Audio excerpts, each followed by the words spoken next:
हम बहुत दिन से लगातार कुछ बातें सुनते हैं। कल दिल्ली सरकार के एक मंत्री ने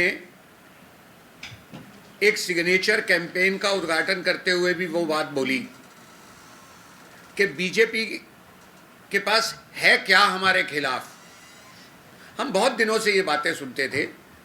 जो सवाल हम अब तक पूछ रहे थे, 6 सवाल हमारे अध्यक्ष जी ने लगभग 1.5-2 महीने पहले पूछे थे, वो आज तक जवाब मांग रहे हैं, मगर केजरीवाल जी जवाब नहीं देते, उनके साथी जवाब नहीं देते। आज हमारे अध्यक्ष श्री वीरेंद्र सचदेवा जी और मेरे वरिष्ठ प्रवक्ता और साथी हरीश खुराना जी कुछ नए सवाल अरविंद केजरीवाल जी से रखेंगे। वो ये जानना चाहते थे, बार बार सार्वजनिक रूप से ये पूछते थे कि चार्जशीट में हमारे खिलाफ है क्या। मालूम उन्हें सब है, मगर वो पूछते थे। तो अब वो क्या नया है, ये आज अध्यक्ष जी और हरीश जी आपको बताएंगे। मैं पहले अध्यक्ष जी से निवेदन करूंगा कि वह अपनी बात कहें, फिर हरीश जी भी अपनी बातें जोड़ेंगे। एक अजीब तरीके का नैरेटिव इस समय देश में चलाया जा रहा है। कभी 8 दल, कभी 9 दल, कभी 18 दल, हम सब एक साथ होकर आवाज उठाते हैं। लेकिन एक बार आप उन सबका बैकग्राउंड देखिए। जिन मुकदमों पर छापेमारी हो रही है या जांच एजेंसी अपना काम कर रही है, कब के हैं वो? जब जब ये लोग सरकार में रहे या इनकी बात मानने वाली सरकार केंद्र में रही, मैं कांग्रेस की बात कर रहा हूं, इन्होंने जांच एजेंसी को भटकाए रखा। अब जब जांच एजेंसी निष्पक्ष होकर अपना काम कर रही है, तो ये सारे भ्रष्टाचारी एक राग एक साथ आलाप रहे कि हमारे साथ अन्याय हो रहा है, और बेचारा पॉलिटिक्स का ये दावा करते हैं कि हम सबके साथ अन्याय हो रहा है। लेकिन ये नहीं बताते, मैं पूरे परिप्रेक्ष्य में बात कर रहा हूँ कि भाई अगर हम लालू यादव की बात कर रहे हैं तो भाई आपने ज़मीन ली या नहीं ली, अगर जांच एजेंसी तय कर रही है। आपने अपने प्रभाव का गलत इस्तेमाल किया कि नहीं किया। अब हम दिल्ली की बात करें, जिसका जिक्र प्रवीण जी ने किया कि अरविंद केजरीवाल किसी भी बात का जवाब नहीं देते। वो जब भी आएंगे वो अपने जो दोनों दागी मंत्री हैं उनके बारे में गुणगान करेंगे और चले जाएंगे, लेकिन हमारे सवालों का जवाब नहीं देते।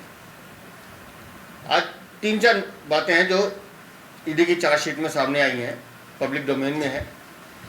हम सिर्फ उनसे उन्हीं बातों पे बात कर रहे हैं। आबकारी नीति को लेकर जो टेक्निकल कमेटी बनी थी, उसका पहला सुझाव यह था कि होलसेल बिजनेस को सरकार अपने हाथ में रखे। अब अरविंद केजरीवाल बता दें कि उन्होंने ये होलसेल बिजनेस प्राइवेट हाथों में क्यों दिया।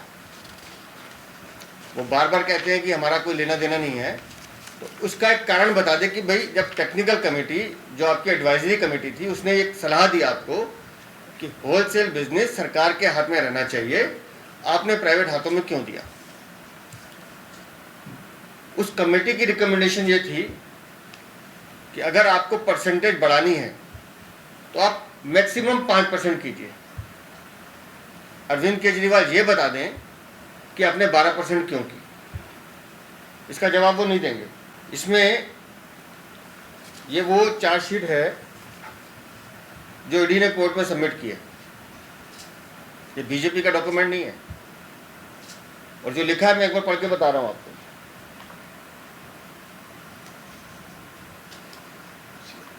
सी अरविंद जो माननीय मुख्यमंत्री के पीए थे, पीएस अधिकारी हैं बहुत बड़े, उन्होंने अपनी स्टेटमेंट में लिखा है, one day around mid of March 2021 deputy CM called him to the residence of chief minister Shri Arvind Kejriwal. मैं फिर इसको दोहरा रहा हूं। One day around mid of March 2021, Deputy CM called him in the residence of Chief Minister Shri Arvind Kejriwal and handed over an around of 30 pages documents which was a draft of GM report. Group of minister की जो report है 30 page की, वो documents उनके हाथ में दिए। किसके घर पे दिए? अरविंद केजरीवाल के घर पे दिए। Shri Satyendra Jain and deputy CM Manish Sisodia were also present along with CM. मुख्यमंत्री भी वहां मौजूद थे अपने घर में, सत्येंद्र जैन भी मौजूद थे और मनीष सिसोदिया भी मौजूद थे। Deputy CM told that this is the base document on which the final GM report is to be made. ये बेस डॉक्यूमेंट है और इसके बिहाफ पर आपको अपनी पूरी रिपोर्ट तैयार करनी है। Further in the document handed over it was mentioned that the wholesale license should be given to agents, private players bracket में, of manufacturers whose wholesale license can be distributed for any number of manufacturers and the wholesale profit margin was fixed at 12%. जब technical committee आपसे कह रही है कि इसको 5% कीजिए, आप मुख्यमंत्री के सामने बैठ के, मुख्यमंत्री के घर पे बैठ के, जिसमें मनीष सिसोदिया और सत्येंद्र जैन हैं, वहां अपने पीएस को कहते हैं कि ये वो रिपोर्ट है, इस तरह से कागज आपको बनाना है, ये उसका बेस पॉइंट होगा और 5% नहीं, इसको 12% करना है। अरविंद केजरीवाल के सामने ये बातें हुई हैं, लेकिन वो तो बेचारा पॉलिटिक्स करेंगे कि मेरे पास तो कोई विभाग नहीं है। मैं फिर कहता हूं, अरविंद केजरीवाल इस आबकारी नीति के मास्टरमाइंड है, इस पूरे घोटाले के मास्टरमाइंड है और अरविंद केजरीवाल इसकी जांच से बच नहीं सकते। सवाल नंबर 3, के कविता, वो ये कह रही हैं कि मेरा लीकर पॉलिसी से कोई लेना देना नहीं है, लेकिन वो ये नहीं बताती कि उनके विजय नायर से क्या संबंध है। वो ये नहीं बताती कि उनके अरुण पिल्लई से क्या संबंध है। वो ये नहीं बताती कि उनके बुच्ची बाबू से क्या संबंध है। वो ये भी नहीं बताती कि उनके दिनेश अरोड़ा से क्या संबंध है। और इसी रिपोर्ट में जो ईडी ने सबमिट किया है, इसमें लिखा है Shri Butchi Babu representative of south group, ये साउथ ग्रुप जो के कविता का ग्रुप है, has disclosed in his statement dated 28/2/2023 that the total amount paid through hawala channel in this deal was around ₹100 crore. ये वो 100 करोड़ रुपए है जिससे आम आदमी पार्टी ने गोवा में चुनाव लड़ा। इसका खंडन आज तक आम आदमी पार्टी ने नहीं किया। और फिर मैं के कविता पे आता हूँ, जो कह रही है कि अरुण पिल्लई से नहीं बताती, बुच्ची बाबू से नहीं बताती, दिनेश अरोड़ा से नहीं बताती, विजय नायर से अपने संबंध नहीं बताती। उनको कम से कम ये बताना चाहिए कि जब ये आबकारी नीति फाइनल हो रही थी, इसका ड्राफ्ट तैयार हो रहा था, मैं तो निवेदन करता हूँ आपके माध्यम से, एक बार ये जांच लेना चाहिए कि उनका दिल्ली में आना कितनी बार हुआ है। साउथ दिल्ली का वो कौन सा अपार्टमेंट है जहां ये बैठ के होती थी। जांच से एजेंसी अपना काम कर रही है, धीरे धीरे वो भी सामने आएगा। और एक जो चौथा सवाल है मेरा, जो सीधा सीधा अरविंद केजरीवाल से है, वो सिर्फ इतना बता दें कि chariot production media private limited से उनसे क्या संबंध है। इस कंपनी से अरविंद केजरीवाल या आम आदमी पार्टी का कोई लेना देना है या नहीं है, ये बता दें। ये जो आज हमने 4 सवाल आपसे पूछे हैं, नाम दोबारा बोल दूं, chariot productions media private limited, chariot CHARIOT, इस कंपनी से उनके क्या संबंध है। जिस दिन वो बता देंगे उसी दिन सारा खेल आपकी समझ में आ जाएगा। लेकिन अरविंद केजरीवाल या उनको कोई भी प्रवक्ता इस बारे में बोलेगा।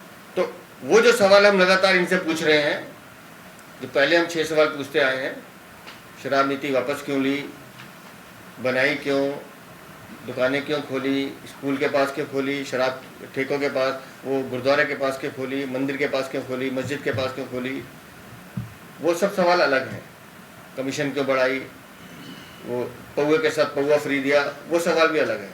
ये जो आज 4 सवाल पूछे हैं, मैं बड़ी विनम्रता के साथ अरविंद केजरीवाल जी से कहूँगा कि कृपा करके इन 4 सवालों का जवाब दे दें। और आज मैं फिर आप सबके माध्यम से उनको कह रहा हूँ कि आप सच को कितना भी छुपाने की कोशिश कीजिए, श्रीमान केजरीवाल जी, शराब घोटाला आपने किया है, आपकी सहमति से हुआ है, आपकी स्वीकृति से हुआ है, आप इससे बच नहीं सकते, आपको ये जिम्मेदारी ओटनी ही होगी। ये मेरा सीधा सीधा उन पे कहना है। हरीश जी इसमें कुछ और चीज़ें जोड़ने चाहते हैं, मैं हरीश जी से भी निवेदन करूंगा अपनी बात रखें। अभी अध्यक्ष जी ने बताया कि किस प्रकार से अरविंद केजरीवाल के संबंध या सीधा सीधा इसके अंदर लिकर गेट के अंदर इन्वॉल्वमेंट है। ये हम नहीं कह रहे, भारतीय जनता पार्टी नहीं कह रही, श्री अरविंद जो पीएस है उनकी स्टेटमेंट से ईडी के डॉक्यूमेंट में जाहिर होता है। ये कहानी यहां नहीं रुक रही मित्रों, ये कहानी एक कदम और आगे आती है और इनके एक और नेता, और मैं नाम ले रहा हूं, श्री संजय सिंह का नाम भी ईडी की जांच के अंदर आगे आया है। ये जांच से, इस ईडी के डॉक्यूमेंट से पता लगता है। दिनेश अरोड़ा, जो सब लोग परिचित हो चुके इस नाम से, और अरविंद केजरीवाल के तो सपने में भी मुझे लगता है कि दिनेश अरोड़ा जी आते होंगे, जो अप्रूवर बन चुके हैं। उन्होंने अपनी स्टेटमेंट में कहा, और मैं कोट अनकोट कर रहा हूं इस स्टेटमेंट को, कोई भारतीय जनता पार्टी अपनी तरफ से कोई बात नहीं कर रही। स्टेटमेंट के अंदर दिनेश अरोड़ा ने अपनी स्टेटमेंट में कहा, इन quote unquote, in 2020 he got a call from Sanjay Singh that the Delhi elections are coming in and the AAP party is in need of funds and he should seek funding from other restaurants for the same. He spoke to many restaurants in this matter and we planned an event. एक event plan होता है जिसमें fund raise होता है, जिसमें restaurants को बुलाया जाता है। उन रेस्टोरेंट्स की डिमांड होती है कि जो रेस्टोरेंट का जो टाइमिंग है, जो इस लिकर पॉलिसी के अंदर होना चाहिए, वो 3 बजे तक करा जाए। और जैसा हम सबको मालूम है कि संजय सिंह के कहने के बाद इस लिकर पॉलिसी के अंदर, और जब वो कह रहे हैं कि पैसे लिए गए, ये मैं नहीं कह रहा कि पैसे फंड रेज करके दिया गया, उन लोगों को रिश्वत दी गई, संजय सिंह और अरविंद केजरीवाल को रिश्वत दी गई, क्योंकि उस फंड रेजिंग उसमें अरविंद केजरीवाल भी जाते हैं। और काम क्या कराया जाता है इस लिकर पॉलिसी के अंदर कि दिल्ली के रेस्टोरेंट्स की टाइमिंग 3 बजे तक होनी चाहिए, ये लिकर पॉलिसी में ऐड होता है।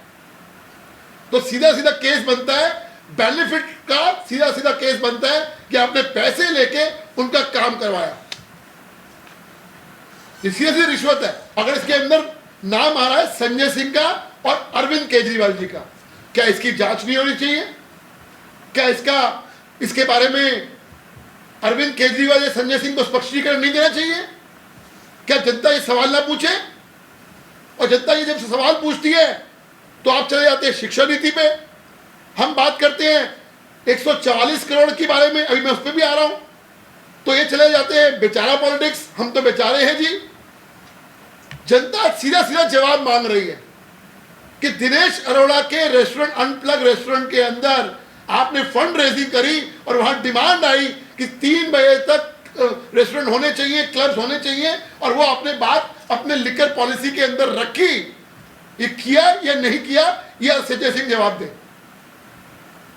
दूसरी बात आई 144 करोड़ रुपए की, जो आप सबको मालूम है कि किस प्रकार से ये माफ किया गया पैसा। और क्या जवाब इन लोगों का आया था? ये तो कोर्ट के ऑर्डर है, याद होगा आप लोगों को। लेकिन जो दस्तावेज सामने आए हैं उसके बिल्कुल उलट है। और मैं नहीं बोल रहा, मैं फिर बोल रहे हैं, ये कोई हम जो आज जो भी प्रेस कॉन्फ्रेंस कर रहे हैं, भारतीय जनता पार्टी आरोप नहीं लगा रही है। ये जो दस्तावेज सामने आए हैं ये उसके बिना पे हम लोग बात कर रहे हैं।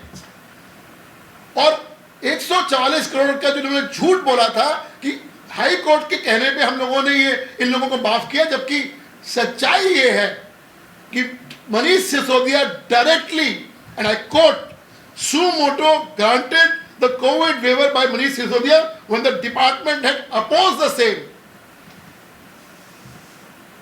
डिपार्टमेंट मना कर रहा है, डिपार्टमेंट कह रहा है 144 करोड़ रुपए का वेवर कोविड का नहीं दीजिए, अपने रिटन डॉक्यूमेंट में दे रहा है। लेकिन मनीष सिसोदिया, मैं आरोप लगा रहा हूं, पैसे लेके उन्होंने 144 करोड़ रुपए वेव किए, ये हमारा आरोप है। और मैं फिर वो लाइन कोट कर रहा हूं, from the file and the records of the assistant commissioner excise department, I am quoting again, from the record and the statement of assistant commissioner of department, it has been revealed that Shri Manish Sisodia suo moto ordered of granting of COVID waiver to retail zones in spite of the fact that the department had proposed for not allowing the same, and there is no provision. This resulted in 142 crore rupees to exchequer money. 144 crore रुपए का नुकसान, सरकारी खजाने में नुकसान कराने का सीधा सीधा जो आरोप जाता है वो मनीष सिसोदिया पे जाता है, इन स्पाइट ऑफ इनका अपना डिपार्टमेंट कह रहा है। अभी तो बहुत सारी बातें निकलेंगी, विजय नायर के बारे में क्या रिलेशन है, वो सब चीजें बाद में आएंगी। लेकिन जैसा अध्यक्ष जी ने कहा, अरविंद केजरीवाल के संबंध और संजय सिंह के संबंध इस एक्साइज पॉलिसी के अंदर चूंकि आ रहे हैं, इसलिए हमारी मांग है कि ईडी इस दोनों नेताओं की भी इंक्वायरी करे। और जो हम कहते आ रहे हैं कि वो दिन दूर नहीं है जब जांच की आंच मुख्यमंत्री के निवास तक जाएगी, ये बात इस डॉक्यूमेंट से साबित हो रहा है कि अरविंद केजरीवाल और संजय सिंह दोनों इन्वॉल्व थे इसके अंदर। बहुत बहुत धन्यवाद।